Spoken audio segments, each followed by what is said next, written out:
September. It is Tuesday, and about this time every week, we talk a little politics by getting a Republican and a Democrat in here.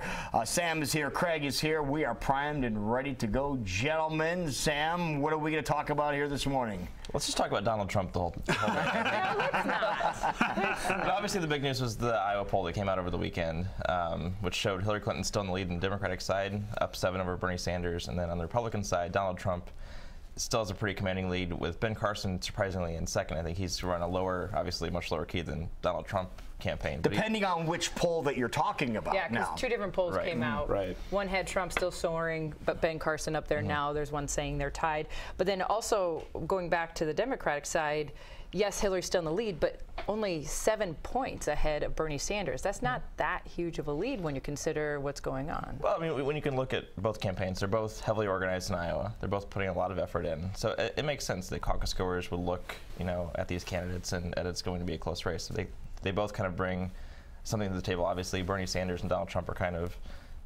these very authentic people who say whatever's on their mind. Hillary Clinton and Martin O'Malley are a little more controlled in what they do, a little more methodical in what they're doing. So I think that's probably the explanation for that. But obviously, we're still a long way from the caucuses. I think Hillary is in good shape, but it's good to have some drama in a race in our side. Now, speaking of drama, any more rumblings about anybody else getting into the race on the Democratic side yet? Well, the Register over the weekend, they polled Biden to see what that would do to the race. He was in third place, which is it's good for not being an announced candidate. But I don't know what he'll do yet. I think there's definitely room for him if he wants to be in this race, and I think Iowans have a very strong opinion of him, and that he's really done a lot over the past 8 years to kind of build up his reputation and his brand. So I think we'll have to wait and see. But your guess is as good as mine at this point. So. All right. Now, on the Republican side, status quo for the time being with the numbers, right? Yeah. Look, Trump continues to lead, even though there is the other poll that shows Carson surging, but both polls show Carson surging, and so I do think there's definitely this thing in the Republican side where, and I think it's true on the Democrat side too, where people are looking for a non-political option, and there's a lot of appeal to these candidates who are coming from the outside. So we'll have to see. The other thing that's, Jeb Bush, who is, I don't remember where he didn't poll very well in either poll. And so he's been kind of on the offensive against Trump.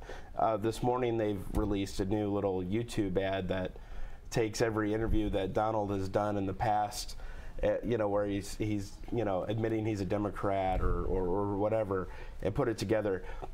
Jeb's been attacking Trump, I would say, over the last couple weeks, and I haven't really been a fan of. I don't think the attacks have been that good. I think this one, it's the first time you see a product and you're like, okay, that could hurt him. So he might not be the best messenger to go after Trump because, again, of this anti-establishment dynamic in the race. But I do think that a video like this will get some eyeballs and maybe raise some questions with some people. Good timing on his part, too, to start getting some talk, because next week, about this time next week, he's going to be on The Late Show. He's going to be one of the first guests on The Late Show when Colbert makes his debut.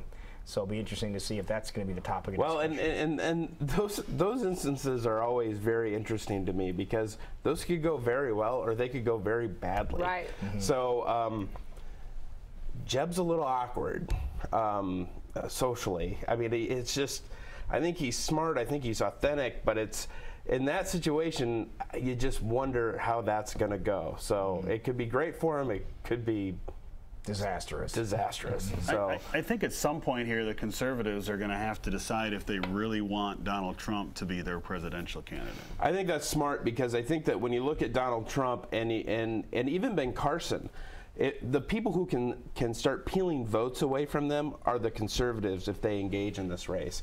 Not necessarily. Look, if you peel votes away from Donald Trump and Ben Carson, I don't think they ever go to Jeb Bush. But I do think they could go to some of these conservative candidates. And so it's going to be interesting to see when and if they engage. And how much time do we have before a decision like that's going to start to be made? When do the gloves come off, in other words? Look, I always think when you're in a caucus campaign, you can hear the clock ticking. Mm-hmm.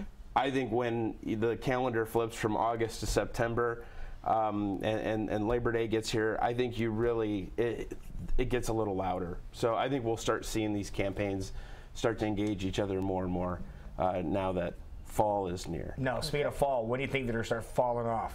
When do you think the candidates saying, I'm When's the out, next Jared? debate? October? No, we have one this month. Okay. In California.